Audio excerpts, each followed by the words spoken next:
My name is Martha. I am 65 years old. In my house, a whisper was more dangerous than a scream, and a smile was more painful than a frown. This is how I almost lost my son to the woman who called me mother.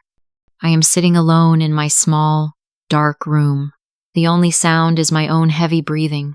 I look at my hands resting on my lap. They are shaking again, like old, dry leaves in the wind. I try to hold a small silver thimble tightly. It is cold and hard against my trembling skin. I felt a heavy weight on my heart as I looked toward the closed door.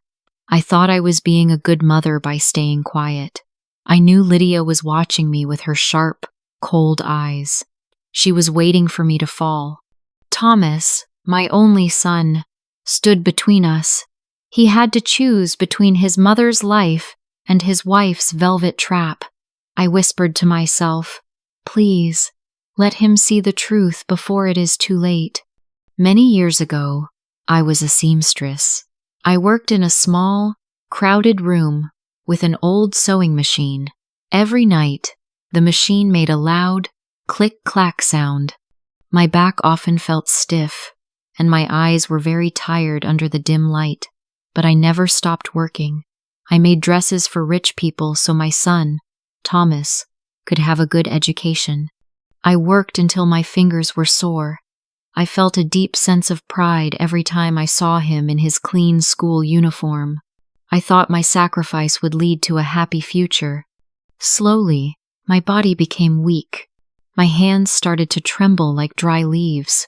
I could no longer hold a small needle or guide the fabric. The doctor told me I had Parkinson's disease. It felt like a heavy shadow was falling over my life. My son was very worried. He often sat by my side and touched my shaking hands. He promised he would always protect me. When Thomas met Lydia, I felt very happy for him. She was young and had a beautiful face. She spoke with a soft voice that sounded like music. At first, she was very kind to me.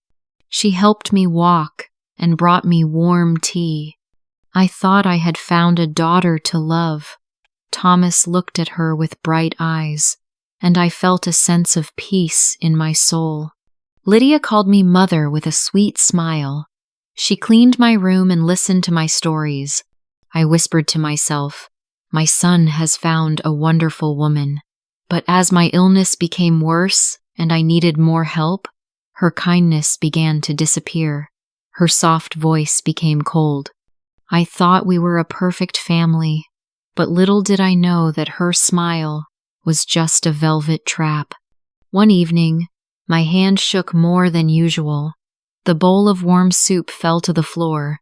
Red liquid splashed on the white tiles.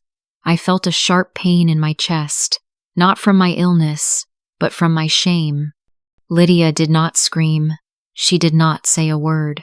She stood still and took a deep breath, looking at the mess. She cleaned the floor slowly and then walked into the kitchen. Soon, I heard her sobbing loudly. Thomas came home and found her crying. "Lydia, what is wrong?" he asked. I whispered to myself, "Please, do not believe her." Lydia wiped her eyes with a white handkerchief. "I am fine, Thomas," she said with a tired voice. "I am just exhausted. I worry about your mother. She is losing control of her body. I am afraid she will hurt herself in this house. Everything I do for her is wrong."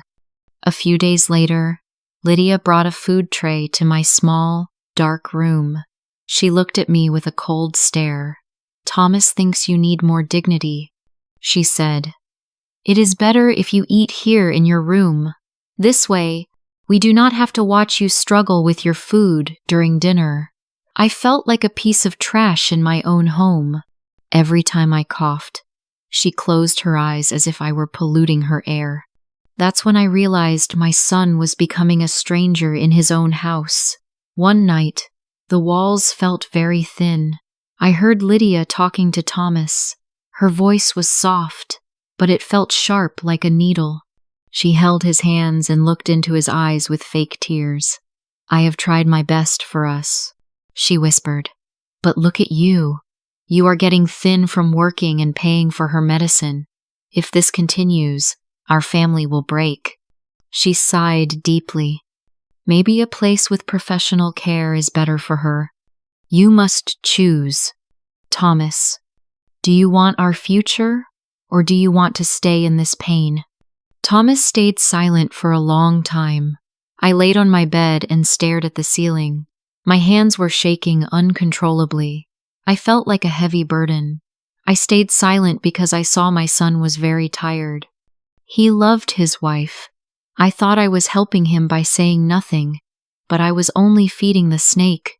I whispered to myself, "If my son is happy, I will go." The thought was heart-wrenching, but my love for him was unconditional. The day of the journey arrived. Thomas packed my small bag with trembling hands. He did not look at me once. I felt a heavy cloud of sadness in the room. "Lydia says we must save for our future, Mother. This place has professional care," he whispered. I thought I was helping my son by leaving. The nursing home was a gray, lonely place, far from the city. I sat on a hard, cold bed and watched Thomas walk away. It was a heart-wrenching moment. I whispered to myself, "Be happy, my son. I will be fine." Thomas reached home an hour later. He realized he forgot my warm sweater in the back seat of the car. He opened the front door very quietly. He expected to hear Lydia crying in the kitchen, but instead, he heard a loud, joyful laugh. Her voice was not tired or soft anymore. It was sharp and cruel. She was talking to a friend on the phone. "Finally, that smelly old woman is gone." Lydia laughed loudly. Thomas stopped in the hallway. His face went pale. I knew he was listening, but Lydia did not see him. "You don't know how hard it was to play the sad wife and perfect daughter-in-law. I am so exhausted from acting every day. Now, her medicine money will pay for my spa and a luxury vacation. Thomas? Oh, he is so easy to trick. He loves me too much. I just cry a few tears, and he does exactly what I want." Thomas felt his blood run cold. His heart hammered against his ribs like a trapped bird. He leaned against the wall, breathing heavily. He stayed silent for a long moment, letting her toxic words sink into his soul.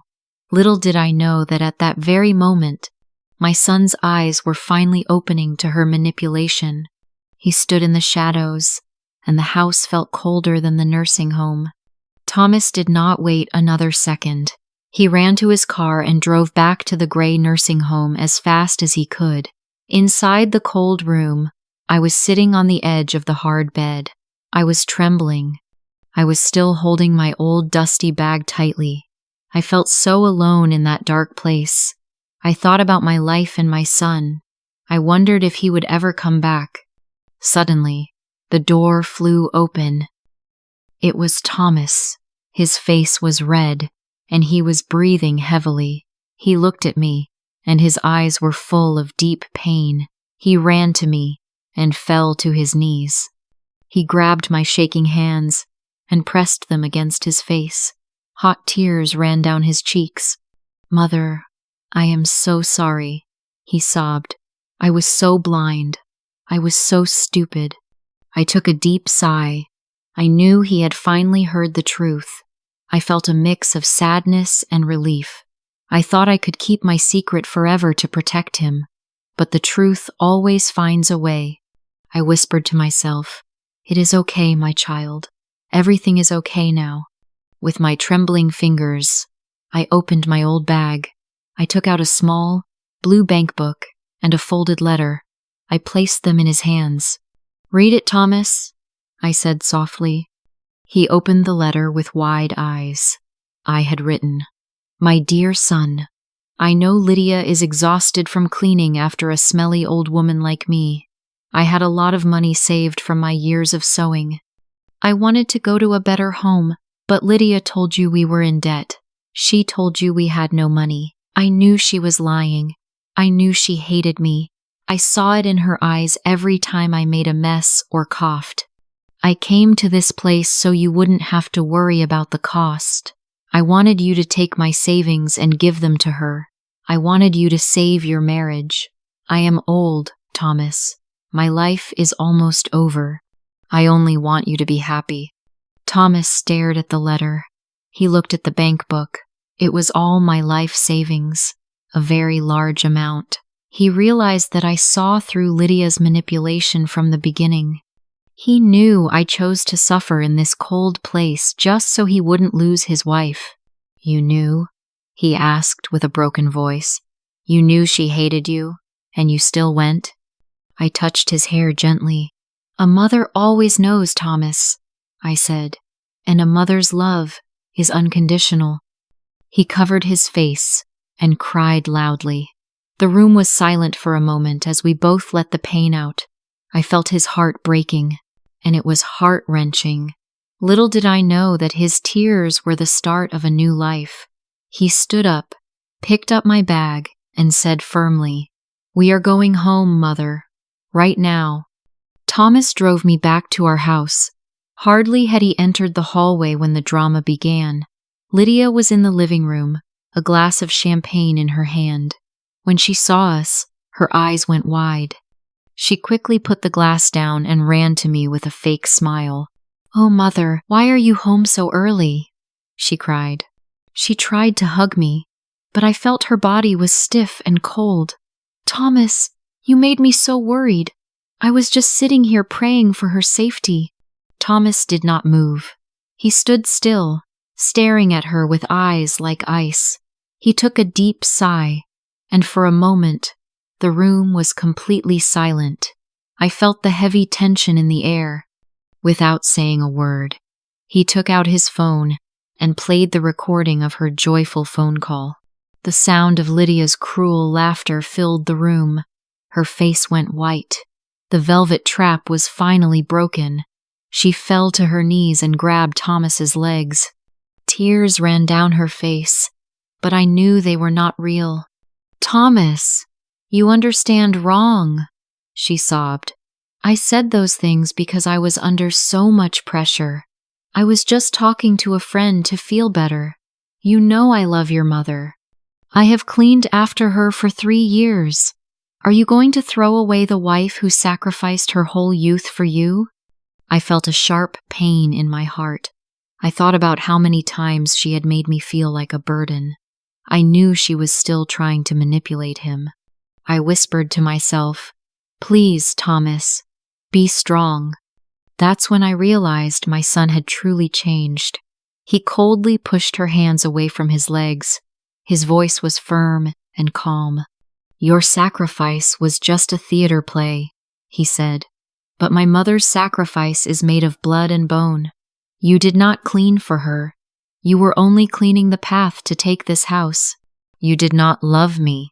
You only loved the medicine money. Leave now, Lydia. Leave before I call the police." Lydia looked at him, and her face changed. It was full of anger and greed.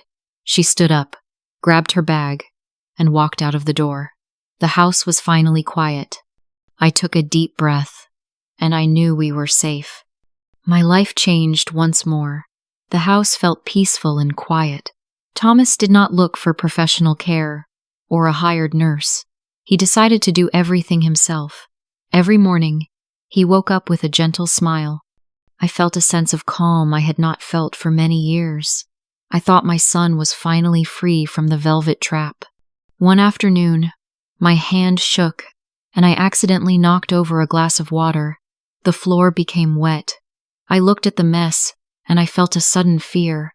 I remembered Lydia's angry sighs and her cold eyes. My heart began to beat fast, but Thomas just laughed softly. He took a deep breath and grabbed a clean towel. He wiped the floor carefully and looked at me. "It's just water, Mother," he said. "Don't worry, I am here." That's when I realized that a few spills on the floor were nothing. They were small compared to the toxic mess in Lydia's soul. I felt a heavy weight lift off my shoulders. I knew my son loved me for who I am, not for what I could do. Thomas began to take care of me with great patience. He washed my gray hair with warm water. He sat on a small stool and cut my fingernails very slowly. He was very gentle. I looked at him and saw a bright light in his eyes. It was a light I hadn't seen in a very long time. I thought, my boy is truly happy now. Our life is not fancy or luxury. We do not go on expensive vacations, but our home is clean in a different way. It is clean in its heart. Every evening, he sits by my side, and we talk. For the first time in years, he feels the true power of family love. I whisper to myself, this is what a real home feels like. His sacrifice is not a burden to him. It is a gift. I knew that my illness did not make me a piece of trash. I took a deep sigh of relief. I felt his heart was finally at peace. Our quiet house is now full of unconditional love. I sit by the window today, and I take a deep, slow sigh of relief. My hands are still, no longer shaking with fear. I knew that the truth would eventually come to light. A manipulator uses tears to blind you, but a mother uses her life to guide you. I felt a quiet strength in my soul when Thomas chose me. Never let a person's soft words make you hard-hearted toward the one who raised you. Beauty is skin deep, but a mother's love goes to the bone. I whispered to myself, true love is not a trap. It is a shield. We live in a modern world full of beautiful masks. It is a time where people are very good at playing the victim to control others. You must learn to see the reality behind the velvet traps. First, you need to identify gaslighting. If someone makes you feel guilty or ashamed for loving your elderly parents, this is a clear sign of manipulation. Do not let them isolate you from your roots. Second, you must trust but verify. Romantic love can be powerful, but do not let it make you blind. Always check the financial facts and the emotional health of your parents yourself. Do not rely on a middleman. Finally, remember that dignity is a choice. Caring for a sick or elderly parent is a heavy burden, and it is very difficult. However, it is the most sacred debt you can ever repay. A person's character is not defined by their wealth, but by how they treat those who can do nothing for them. If you choose your mother over a lie, please press the like button right now. It helps us share these lessons with the world. Subscribe to Peak English Stories for more. Tell us your story in the comments. What is the biggest sacrifice your mother made for you? Thank you for listening.